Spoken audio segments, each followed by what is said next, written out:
39 అంటే సంతానం, 49 అంటే సంతోషం. 39 ఆంధ్రప్రదేశ్ తెలంగాణ. గురూజీ, ఇక ముఖ్యంగా చూసుకుంటే 2023లో జరిగినటువంటి ఎన్నికల్లో ఆంధ్రప్రదేశ్లో కూటమి ప్రభుత్వం అధికారంలోకి వచ్చింది. వచ్చిన కాడి నుంచి సరే రామలక్ష్మణులాగా పవన్ కళ్యాణ్ గారు, చంద్రబాబు గారు కానీ, అదేవిధంగా లోకేష్ గారు కానీ వారి పనుల్లో నిమగ్నం ఉన్నారు. వాళ్ళు చేస్తారని చాలామంది రకరకాల మాట్లాడుకుంటూ ఉన్నారు. విపత్తులు జరుగుతూ ఉన్నాయి, రకరకాల ప్రాబ్లమ్స్ జరుగుతున్నాయి. తిరుపతి ఘటన చూసాం, తొక్కిసలాట. తర్వాత మొన్న లక్ష్మీ నరసింహస్వామి సింహాచలంలో గోడగోలి దాదాపు 8 మంది చనిపోయారు. 8 మంది చనిపోయారు. సరే ఆ కుటుంబాలకి ప్రగాఢ సానుభూతి తెలియజేస్తూ వాళ్ళకి ఎక్స్గ్రేషియా అంతా కూడా ప్రకటించడం జరిగింది ఎంతో కొంత. దాని మీద జగన్మోహన్ రెడ్డి గారు రాజకీయంగా మాట్లాడుతూ ఉన్నారు. జగన్మోహన్ రెడ్డే కాదు, చాలామంది మాట్లాడుతూ ఉన్నారు కాంగ్రెస్. అంటే కేవలం చంద్రబాబు నాయుడు అధికారంలోకి వస్తేనే జనాలు చచ్చిపోతున్నారు అనేది దీన్ని కొంచెం డిఫరెంట్గా తీసుకెళ్తున్నారు. మరి అంతకుముందు జగన్మోహన్ రెడ్డి గారు అధికారంలో ఉన్నప్పుడు మరి లాంచ్ కూలిపోయి దగ్గర 45 మంది చనిపోలేదా? ఇవన్నీ మాట అంటే మీలాంటి పెద్దవారు దీన్ని అనాలిసిస్ చేయాలి. ఎందుకంటే మీరు రాజకీయంగా మాట్లాడుతున్నారు కాబట్టి. మరి నిజంగానే దీన్ని ఏ విధంగా చూస్తారు? నేను ఎప్పుడు చెప్తూనే ఉంటాను, పాలక పక్షం ప్రతిపక్షం ఈ రెండు అత్తాకోడళ్ళు. ఓకే, అత్తాకోడలు అత్త స్థానంలో కోడలు వస్తే తనకి వచ్చే కోడల్ని ఏకి పారేస్తుంది. కోడలికి అత్త అంటే పడకపోతే మొగుడు ద్వారా చూపిస్తుంది. కానీ గొడవ మాత్రం ఆగదు. 10లో 7 మంది జీవితాలు ఇలానే ఉంటాయి. ఎక్కడో పెట్టి పుట్టి అదృష్టం చేసుకుంటే తప్ప అత్తా కోడళ్ళు తల్లి కూతుడులాగా ఉండరు. సహజంగా తల్లి కూతుళ్ళే ఉండి చావట్ల ఇవాళ రేపు. అత్తా కోడలు ఉంటారా? అయితే ఇక్కడ నువ్వు అన్నట్టుగా చంద్రబాబు నాయుడు గారు పాలనలోకి వచ్చాక ఇలాంటివి జరుగుతున్నాయి అని వాళ్ళు అన్నారు. జగన్ ప్రభుత్వంలో ఉన్నప్పుడు రథం కాలిపోయినా, సింహాలు దొంగిలించబడ్డా, ఇలాంటివి ఎన్నో జరిగినప్పుడు, రాముడు వారు తల నరికిన సంబంధించి ఇవన్నీ వాళ్ళు ఒక్కసారి అనలైజ్ చేసుకోవాలి. మనం ఒకడని అనే ముందు, హనుమంతుడు చేతులు నరికేసిన అనే ముందు వీళ్ళు ఏం చేస్తున్నారో తెలుసుకోవాలి. ఇప్పుడు చంద్రబాబు నాయుడు గారి మీద ఈ రకమైన ఎలిగేషన్ తీసుకొచ్చారు. అప్పుడు అధికారంలో ఉన్నప్పుడు పుష్కర స్నానాల్లో ఇంతమంది పోయారు, తర్వాత ఇలా పోయారు, మొన్న బుడమేరు వచ్చింది. అవకాశం అనేది దొరికినప్పుడు దానికి తగినట్టుగానే ఎవడైనా మాట్లాడతాడు. రేపు జగన్ అధికారంలోకి వచ్చాడు అనుకో, అప్పుడు వీళ్ళు జగన్ని మాట్లాడతారు. ఇది కామన్ నాన్న, ఇది నేను చెప్పి చచ్చేదే ఉంది, ఇది అందరికీ తెలుసు. అయితే అధికారంలోకి వచ్చిన కూటమి ప్రభుత్వం తక్షణం చేయాల్సిన పనులు ఏమిటంటే, ఈ హామీలు వాళ్ళు చెప్పేశారు, ఇవి చేయగలం, ఇవి చేయలేం చెప్పేశారు. ఇప్పుడు చెప్పు, ఏవి చెప్పి వచ్చారో అవి చెయ్యలేము అని చెప్పారు. ఎలా తీసుకుంటావు దీన్ని? రైట్, అయిపోయింది. కళ్యాణ్ బాబు సీఎంగా ఉన్నప్పుడు ఈ అవతల ఇంకొక వ్యక్తిని ఇలా చూడాలనుకుంటున్నావు, అలా చూడాలనుకుంటున్నావు అని చెప్పి మీరేం చెప్తున్నారు ప్రజలకి? అంటే మీ అంతర్గత కుమ్ములాటల గురించి మీరే చెప్తున్నారనే బయటికి వాళ్ళే. అవునా? జనసేన ఆవిర్భావ సభ జరిగింది. దానికి ఇతరులు జనసేన ఆవిర్భావ సభకి వేరే వాళ్ళు ఎందుకు అంటే, మరి కూటమి ప్రభుత్వంలో మీరు ఉన్నారుగా. కూటమి ప్రభుత్వం అండతోనేగా అక్కడ డిప్యూటీ సీఎం పదవులైనా, మంత్రి పదవులైనా, ఎమ్మెల్యే టికెట్లైనా, ఎమ్మెల్సీలైనా అన్ని వచ్చింది వీళ్ళతోనే కదా. కలిసి మీరు ఇప్పుడు మరి హైందవ శంకరరావానికి మన పురంధరేశ్వరుడు ఎందుకు పిలిచారు? బీజేపీలో ఉంది కాబట్టి. అవునా? సో ఇప్పుడు నేను ఏదైతే ఆ హైందవ శంకరరావంలో ఉండాల్సిన మొట్టమొదటి మనిషి కళ్యాణ్ బాబు, మొట్టమొదటి మనిషి కళ్యాణ్ బాబు ఉండాలి. సనాతన ధర్మం కోసం దుర్గమ్మ వారి మెట్లే కలిగాడు, పాదయాత్ర చేసుకుంటూ తిరుమల కొండే ఎక్కాడు. ఆ మనిషి లేడే? ఎందుకు లేడు? మామూలుగా అంటున్నా. ఈ జనసేన ఆవిర్భావ సభప్పుడు వచ్చినటువంటి కొన్ని కామెంట్స్ కానీ, అక్కడ ఉన్న నాయకుల మీద వచ్చినటువంటి చల్లిన బురద కానీ ఏం తెలియజేస్తున్నారు? కళ్యాణ్ బాబు గారు చేయాలనుకుంటే మిగతా వాళ్ళు ఆపుతున్నారా? కూటమి ప్రభుత్వంలో నువ్వు ఒక భాగం, మొత్తం కాదు. తెలుగుదేశం చంద్రబాబు నాయుడు గారికి వచ్చినవన్నీ 134, కానీ ఇచ్చిన ప్రాధాన్యత ఎవరికి కదా? అంత ప్రాధాన్యత ఇచ్చి, అంత చక్కని స్థానం ఇచ్చి, తన తర్వాత తనంతటి స్థానం ఇచ్చినప్పుడు వారిని కూడా కాస్త హైందవ శంకారావంలో మన అమ్మ పురంధరేశ్వరిని పిలిచినట్టుగా ఈయన్ని పిలిస్తే బాగుండేది. అలాగే పిఠాపురంలో ఉన్నటువంటి ఈ బాహాబాహీలు ఏవైతే జరుగుతున్నాయి ప్రస్తుతం వర్మ గారి వర్గానికి, పిఠాపురంలో కళ్యాణ్ బాబు గారి వర్గానికి ఏవైతే జరుగుతున్నాయో ఇది ఆరోగ్యదాయకమైనా కాదు. ఎంతవరకు ఆలోచించాలి? చేసేటటువంటి విధానంలో ఎన్నో చేసుకుంటూ వెళుతున్నారు. వాళ్ళ మీద వీళ్ళు, వీళ్ళ మీద వాళ్ళు బురద చల్లుకునే కార్యక్రమాన్ని ఆపి హామీలు చేయలేవని చెప్పారు. హామీలు చేయలేవని చెప్పేశారు.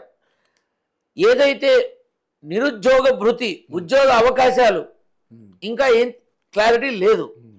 ఇంటికి ఇంతమందికి చదువు కోసం ఇంత ఇస్తామని చెప్పారు, దానికి క్లారిటీ లేదు. ఏవైతే పథకాలు తల్లికి వందనం ఏదో ఇస్తారంట కదా ఇప్పుడు. నేను అదే అంటున్నా, చెప్పిన పాతవి వదిలేసి కొత్తవి తీసుకురావడం ఏంటి? ప్రజలు ఆలోచిస్తారుగా. అమ్మఒడి ప్లేస్ లో తల్లికి వందనం అనేది ఇవ్వడం అనేది వీళ్ళు పెట్టుకున్నటువంటి ఇప్పుడు పేరు ఎన్ని మారినా ఎలక్షన్స్ ఇప్పుడు స్కూల్ స్టార్ట్ అవుతాయి కదా, ఎలక్షన్స్ లో ఇచ్చినటువంటివి ఇప్పుడు జరుగుతున్నాయా? జరగట్లా. చెయ్యలేమని చెప్పేశారు. ఎందుకు? జగన్ యొక్క పరిపాలనలో చేసిన అప్పుల వల్ల, చేసిన తప్పుల వల్ల ఈ పరిస్థితి ఏర్పడింది అని చెప్పారు. రైట్, ఓకే, బాగుంది. ఈ స్థితి ఉంటుందని తెలిసినప్పుడు పిచ్చివాణి చేయడం ఎందుకు? ప్రజల్ని ఎందుకు అనవసరమైన హామీలు ఇవ్వాలి? అసలు ఎందుకు ఉచితంగా పెట్టాలి? ప్రజలు దీని గురించి ఏం పెద్దగా పట్టించుకోవట్లేదే. అభివృద్ధి కావాలనుకుంటున్నారు, రోడ్లు బ్రహ్మాండంగా అవుతున్నాయి అంటున్నారు. అమరావతి ఈ రోజు మోడీ గారు వచ్చి శంకుస్థాపన చేయబోతా ఉన్నారు, అమరావతి పనులకు శ్రీకారం చుట్టబోతా ఉన్నారు. ఇవన్నీ కొంచెం మంచి పరిణామాలు కదా. మీరు ఏమన్నా దానికి ఏమన్నా? నేను ఒక మాట చెప్తా. మంచి పరిణామం అంటే ఆంధ్రాలో ఆడపిల్ల ఇంకా ఇబ్బంది పడుతోంది. ఆంధ్రాలో ఆడపిల్లల మీద అత్యాచారాలు ఇంకా ఆంధ్రాలోనే ఇబ్బంది పడుతుంది, తెలంగాణలో ఇబ్బంది పడుతుంది. తెలంగాణ ఏ రాష్ట్రంలో ఇబ్బంది పడలేదా? నేను అనేది అదే, ప్రతి రాష్ట్రంలోనూ ఉంది. కానీ ఆంధ్రాలో ఈ అంశం మీద విపరీతమైన చర్చలు జరుగుతున్నాయి. సరే, ఇది పక్కన పెడదాం. మతాల మధ్య కుంపట్టు రాజేస్తున్నారు. ఇది పరమ నీచం, పరమ నీచం. మతాల మధ్య, కులాల మధ్య కుంపట్లు రాజేసి వాళ్ళు వీళ్ళననా వీళ్ళు వాళ్ళననా. ఎందుకు ఎవరు మాట్లాడట్లేదు? మీ పార్టీల్లో లేరా? అన్ని పార్టీల్లోనూ అన్ని మతాల వాళ్ళు, అన్ని కులాల వాళ్ళు ఉన్నారుగా. ఓ పక్క ఇక్కడ ఈ రకంగా కొట్టుకు చస్తుంటే అందరి నోరు ముయించచ్చుగా. ఒరే, కొట్టుకోకండ్రా, తిట్టుకోకండ్రా, మన మతాన్ని పూజిద్దాం, పరమతాన్ని గౌరవిద్దాం అనే అంశం మీద దృష్టి పెట్టండ్రా, కొట్టుకోకండ్రా నాయనా అని చెప్పి ఎందుకు మాట్లాడట్లే ఎవరైనా? అవునా కాదా? గడచిన కొన్నాళ్లలో ఏపీ ప్రభుత్వంలో, ఏపీ రాష్ట్రంలో విపరీతమైనటువంటి ఒక భయానకమైన ఎపిసోడ్ జరిగిందిగా. జగమెరిగిన సత్యమేగా ఇది. నేను చెప్పిన వాడినేగా. వద్దు, ఎందుకు మనలో మనకి చిచ్చులు ఎందుకు, మనలో మనకి కొట్లాటలు ఎందుకు? మాస్టర్ మైండ్స్ కామర్స్ చదవాలనుకునే 10th ఇంటర్ విద్యార్థుల తొలి ఎంపిక. కానీ మీరు నిజంగానే సరే, మొన్న జరిగినటువంటి ఏదైతే ప్రవీణ్ పగడాల హత్య కాదు, ఇది అది మామూలుగా అది యాక్సిడెంట్నే హత్య అనుకుని చాలా మంది రచ్చరచ్చ చేశారు. పోలీస్ డిపార్ట్మెంట్ ఈరోజు అన్ని సీసీ కెమెరాలు ఫుటేజ్ చూపించి అది యాక్సిడెంట్ గానే ప్రూవ్ చేశారు. కేసు అక్కడితో క్లోజ్ అయింది. బట్ మళ్ళీ దీన్ని ఇంకా సిబిఐకి పంపిస్తా, అక్కడికి పంపిస్తా. ఎవరో హర్ష్ కుమార్ అనే అతను ఆయన ఇష్టం వచ్చినట్టు ఏం అవసరం? పోలీసు యంత్రాంగం అణువణువు పరీక్షించి ఇది అని చెప్పింది. అయినా సరే దాని మీద ఎందుకు బురద చల్లుతున్నారు? మరి నేను కూటమి ప్రభుత్వాన్ని కోరుకునేది ఏంటంటే, అసలు మీరు ఎందుకు మాట్లాడట్లేదు? ఈ అంశం అయిపోయింది, క్లారిటీ వచ్చేసింది, everything is in front of you.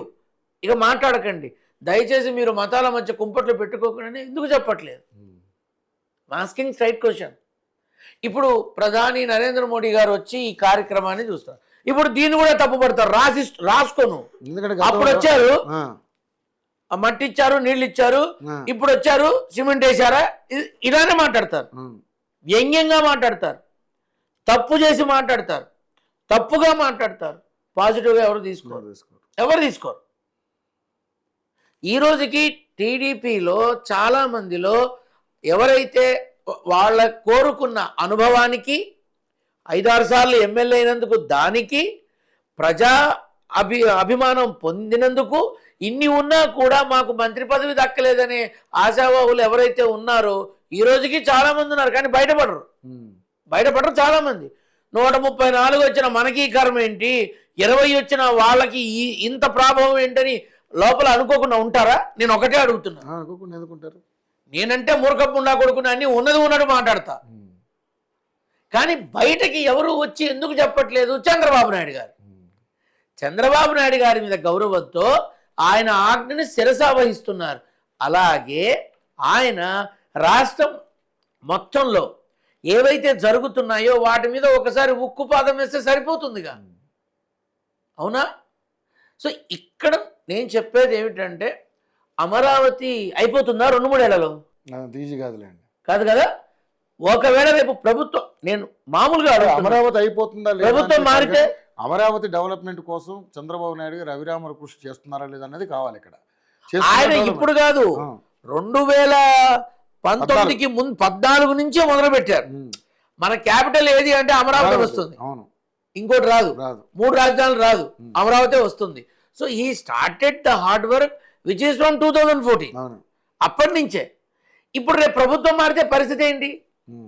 మళ్ళీ మొదలెట్టు, మళ్ళీ మార్చుకుంటూ పోతారు అంతే. సో ఇక్కడ ప్రజలు ఆలోచించాల్సింది ఏంటంటే, ఒక మాట మీద ఉండడం. సరే, ఒక లెక్క ప్రకారం చెప్దాం. ప్రజలు ఆలోచించాలి, నాయకులు కాదు, ప్రజలే ఆలోచించాలి. అది టీడీపీ ఏంటి, జనసేన ఏంటి, వైసీపీ ఏంటి? ఒరే మీకు బుద్ధుందట్రా, ఊరికే ఎందుకురా ఎన్నిసార్లు మారుస్తారు? మాకు అమరావతే కావాలి వచ్చి మాట్లాడాలి. మా ప్రభుత్వం వచ్చాక మేము ఇది చేస్తాం, అది ఏంటిదంతా. ఇక్కడ కూడా జరుగుతుంది అదే. కొంచెం టీఎస్ అంటారు, కొంచెం టీజీ అంటారు, అంతే. ఎవరు ఇష్టం వచ్చినట్టు వాళ్ళు. ఇప్పుడు ఎంతమంది ఆ టీజీ ఈ కాంట్రాక్ట్ ఇంకోటికి ఇస్తాడు, ఇప్పుడు టీఎస్ అనే ప్రతివాడు టీజీగా మార్చుకోవాలి. ఎవరు లబ్ధి పొందుతున్నారు? గవర్నమెంట్ కే డబ్బులు మళ్ళీ. అవునా? కాంట్రాక్టర్ గవర్నమెంట్ కే వెళ్తాయి, సామాన్య మనిషి ఏమవుతున్నాడు? సో ఇక్కడ సామాన్యమైన విధానంలో, సాధారణమైన విధానంలో బ్రతికే ఒక మామూలు మనిషి కోసం ఆలోచించేది ఎవరు ఆలోచిస్తున్నారు? అన్నది 100కి 100% నిజం. రోడ్లు వేస్తున్నారు. చాలా వరకు మున్సిపల్ శాఖకి సంబంధించిన ఎన్నో పూడిక తీతలు తీశారు. నేను నా స్వస్థలంలో కూడా నేను చూసా, అందులో తప్పు లేదు. వాటితో పాటుగానే మనుషుల మధ్య ఎందుకు మైత్రి సంబంధాన్ని డెవలప్ చేయట్లేదు? కళ్ళతో చూస్తూ, చెవులతో వింటూ ఎందుకు మౌనంగా ఉన్నారు? వాళ్ళ మీద వీళ్ళు, వీళ్ళ మీద వాళ్ళు బురద జల్లుకోవడం ఇదేనా మనం? అవునా కాదా?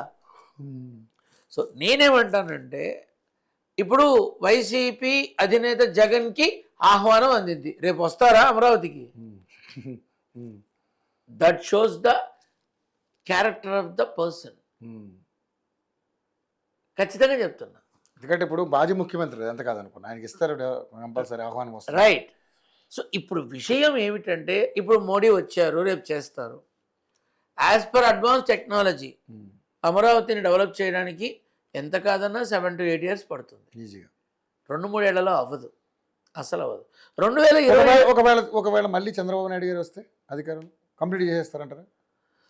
అధికారం 8 ఏళ్ళు ముందు ఆయన ఈ 2-3 ఏళ్ళు తన ఆరోగ్యాన్ని జాగ్రత్తగా చూసుకోవాలి, తన డైట్ని చాలా జాగ్రత్తగా చూసుకోవాలి, తన పర్యటనని, యాత్రల్ని ఎంత తక్కువ చేసుకుంటే అంత మంచిది. ఆయన తన ఆరోగ్యాన్ని జాగ్రత్తగా చూసుకుంటూ, ఆంధ్ర రాష్ట్రాన్ని జాగ్రత్తగా చూసుకుంటూ, ఏమాత్రం ఇబ్బంది పడకుండా తన విధానాన్ని ముందుకు తీసుకెళ్తూ రానున్న ఈ 2-3 సంవత్సరాలలో ఎంత జాగ్రత్తగా ఉంటే అంత మంచిది. ఖచ్చితంగా చెప్తున్నా. ఎందుకంటే వయసుకి మించిన శ్రమ వెళుతోంది అక్కడ. బుడమేరు పొంగినప్పుడు అందరికన్నా ఎక్కువ తిరిగింది ఆయనే. దాన్ని కూడా లాంచ్లో తిరిగి ఫోటోలు తీసుకున్నాడని రకరకాల రాజకీయాలు చేశారు. సరే, ఓకే, చేసేవాళ్ళు చేస్తా ఉంటారు. ఇప్పుడు అత్తకి మంచి పేరు వస్తే కోడలు ఊరుకుంటుందా? అదేలే, కుంపర పెడుతుంది. అలాగే ఈ 2-3 ఏళ్ళు చంద్రబాబు నాయుడు గారు ఆంధ్ర రాష్ట్రంతో పాటుగా తన ఆరోగ్యం మీద కూడా దృష్టి పెట్టాలి. ఇది ఖచ్చితంగా చెప్తున్నా. ఓకే, అయితే కూటమి ప్రభుత్వంలో కొద్దిపాటి లుకలుకలు మొదలైనాయి, అంతర్గత బాహాబాహి మొదలైంది, ఆధిపత్య పోరు కోసం యుద్ధం అనేది మానసికంగా మొదలైంది. ఇంకా పైకి రాలే. ఇవి గనక బ్లాస్ట్ అయితే అదే ఇబ్బందులు మొదలవుతాయి. అది మీరు చూస్తారు. 2027 జమిలీ వస్తే పరిస్థితి ఏంటి? నేను గుర్తుంటే నా దగ్గర రండి, తెర మీద చూద్దాం. రిజల్ట్ ముందే ఇస్తాను నేను. ఓకే. మాస్టర్ మైండ్స్ కామర్సు చదవాలనుకునే 10th ఇంటర్ విద్యార్థుల తొలి ఎంపిక